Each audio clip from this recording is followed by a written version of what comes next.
Alors maintenant, leçon de grammaire sur l'attribut du sujet. Alors l'attribut du sujet, c'est un élément de la phrase qui donne des informations sur le sujet, comme son nom l'indique. L'attribut du sujet, on le met toujours après un verbe d'état. Donc je vais rappeler les verbes d'état.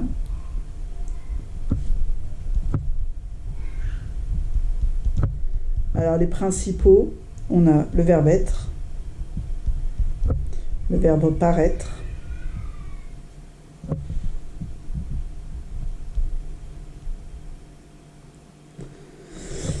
le verbe sembler, le verbe rester, le verbe demeurer,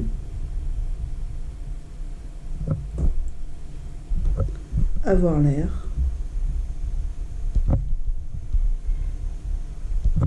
alors là il faut absolument que ce soit avoir l'air ensemble. Si c'est uniquement avoir, non, c'est pas un verbe d'état, etc. Donc quand on a un de ces verbes dans une phrase, un verbe d'état, on aura après ce verbe un attribut du sujet. Donc, exemple, elle est belle. Ici j'ai un verbe d'état. Elle est quoi? Elle est belle. Attribut du sujet. Attribut du sujet, le sujet, c'est elle. On pose la même question que quand on a un COD. Elle est quoi? Sauf que ici, on a un verbe d'état. Quand il y a un verbe d'état, il ne s'agit pas de COD. Il s'agit d'un attribut du sujet. Un autre exemple.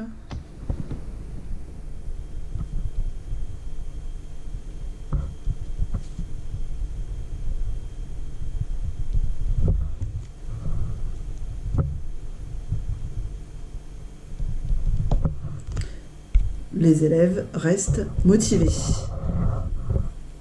Les élèves restent, j'ai un verbe d'état. Les élèves, je pose la question pour trouver l'attribut du sujet. Les élèves restent quoi? Motivés. Donc c'est un attribut du sujet. Le sujet, c'est les élèves.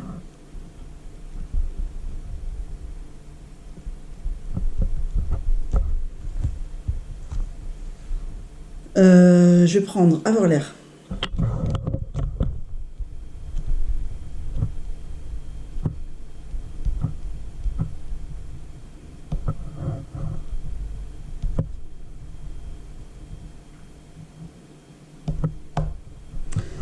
Ils ont l'air. Alors, ont l'air, on considère comme un verbe, même si ont l'air, le verbe c'est on est d'accord? Donc on va le considérer comme un verbe d'état. Donc ils ont l'air quoi? Tranquille. Donc tranquille, c'est un attribut du sujet. Le sujet, c'est il.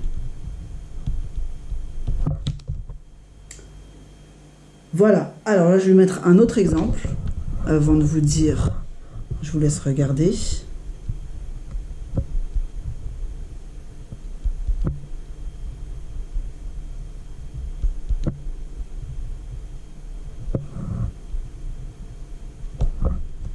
Ici, j'ai un verbe d'état, le verbe rester. Donc, on peut penser qu'il y a un attribut de sujet, mais quand je pose la question, les élèves restent où? Et alors, si je pose la question où, ce n'est pas un attribut du sujet. Là, on est sur un complément de phrase. Donc, ici, ce n'est pas un verbe d'état, ce n'est pas un attribut du sujet. Dans cette phrase, il n'y a pas d'attribut du sujet. Alors, la seconde différence aussi avec un COD, donc on pose la même question que quand on a un COD, mais la première différence, donc j'avais dit que c'était par rapport au verbe d'état, et la seconde différence, très importante, c'est que à chaque fois qu'on a un attribut du sujet, on doit l'accorder en genre et en nombre avec le sujet. Là, tranquille, j'ai mis un S, parce qu'on l'accorde avec il, qui est masculin pluriel. Ici, motivé, j'ai mis un S aussi, je l'accorde avec les élèves, qui est masculin pluriel aussi. Ici, belle, c'est du féminin, on l'accorde avec elle, qui est féminin singulier. Donc à chaque fois qu'on a un attribut de sujet, il faut trouver le sujet, et on doit l'accorder avec. Alors qu'un COD, si on avait un COD, on n'accorde pas avec le sujet. C'est uniquement le sujet et le verbe qui s'accordent ensemble. Là, je parle quand il y a un COD.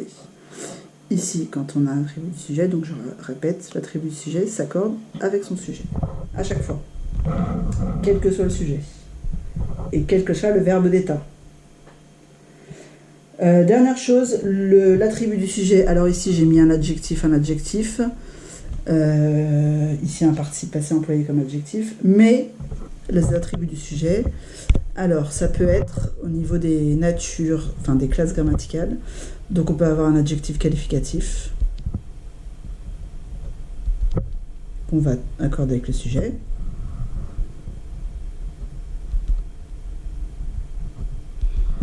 Mais on peut avoir aussi un nom ou un groupe nominal. Donc là, j'ai pas mis d'exemple avec un groupe nominal. Je vais en trouver un. Donc exemple.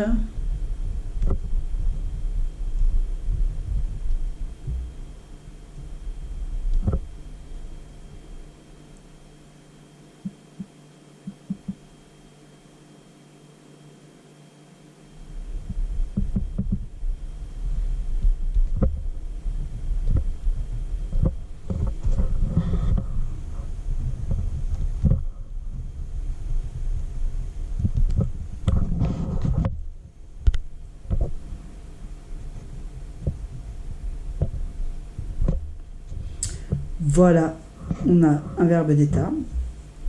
Les filles restent quoi? Donc mon attribut du sujet qui est un groupe nominal ici. Donc attribut du sujet, les filles.